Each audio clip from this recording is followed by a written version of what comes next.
We chose Eco Building Services with advice from our architect and having interviewed a few other builders, obviously. It wasn't just down to price, it was down to a feeling of someone you can work with, which previously we had good experience with all our builders, but we know that it's not about price, it's more about how you work together, and that's really super important. We knew it was a big house, I guess, or a difficult build, not a big house, more a difficult site, and so we were prepared for that. It's always slower than you want it to in any building project, but really it's all forgotten now. It's all forgotten 2 minutes after you move in.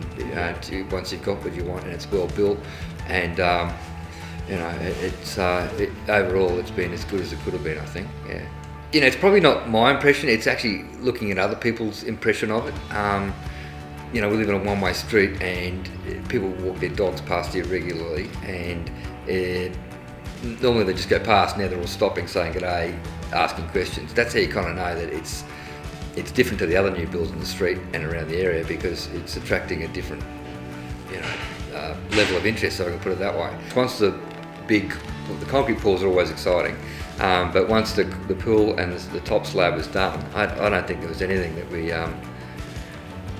we really had dramas with at all. It was all pretty smooth. I'm a real estate agent, so I've got to be able to back it up. So the first thing I do is offer, you can have a look at my house if you like the look of it. I got the builder who will do it for you. So I'm not sure if you're getting any calls, but yeah, if I was building another one, and it's the thing is with building things that the more you do, the better you get.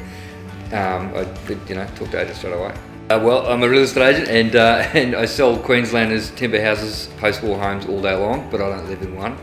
I used to live in one, but we knocked that over to build this one. And the reason I say that is because nearly all the homes in the city were pre-war, post-war, all made out of timber. That increasingly is becoming evident that there's a lot of maintenance to do that, particularly with painting on the outside. The workplace health and safety, announcement a few years ago that you have to put scaffolding up to paint your house, doubled the cost of that overnight. That's a whole trade we don't have to worry about here. We don't have to worry about pests, the termites, a whole bunch of stuff of maintenance that we don't have to do. And that's where the market's going. People want to have the new house in the old suburb, and there's not a lot of opportunity to build a new house, so the architects get a bit shortchanged in this city.